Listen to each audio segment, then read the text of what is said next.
It is 11 minutes to 8 now. Time for Thought for the Day, and in our Cambridge studio this morning, the writer Anne Atkins. Morning, Anne. Good morning, John. It was the late 70s and we thought him almost a god, my school friends Helen and Anne and I. An actor, director, undergraduate, impossibly tall, dark and drop-dead gorgeous. He co-hosted a party every summer for which all the guests had to dress in white. Everything he did was cool and desirable.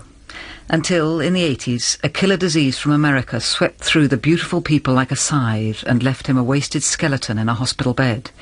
Anne managed to visit him, and I meant to, really I did. But I couldn't quite believe there wasn't plenty of time. You see, he seemed incapable, but incapable of doing anything disagreeable. We need to be more Christian to one another over AIDS, Elton John said yesterday. An interesting phrase, given Mr. John's introduction to this once devastating scourge. In 1985, he first read about and then met a brave young haemophiliac, Ryan White. When a journalist revealed that Ryan was dying of AIDS, not only was he banned from school and a judicial restraining order put on him to the cheers of neighbours, but his own church required him to sit in a separate pew, and on Easter Day no one in the congregation would shake his hand as a sign of peace. If this is the behaviour of the church, why should we want to be more Christian towards one another? We hardly have an impeccable record, do we? Once, when we had reached a very low ebb as a family, I asked my husband in despair, why should we go on believing when God doesn't answer prayer and Christians can behave worse than anybody? All he said in reply was this: look at the character of Jesus. Who else do you think he could have been?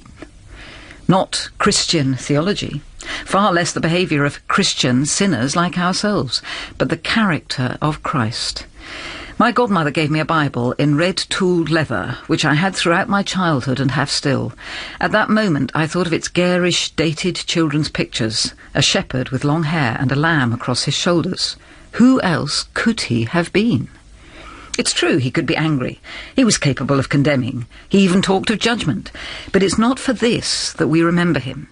We remember a man who loved a sex worker for indecently wiping his feet with her loose hair, who publicly befriended a fraudster worse than any recently discredited banker, who cured those whose illnesses made them even more untouchable than Ryan, ostracised by his society. Elton John's book is provocatively entitled Love is the Cure, not medicine or science or technology. It is love for which this God is known above all, extending an invitation into his kingdom to a terrorist hanging by his side. As Elton John said, Jesus, like Ryan who followed him, loved and forgave unconditionally and died for the sake of others. A death even more disagreeable than my friend's all those years ago.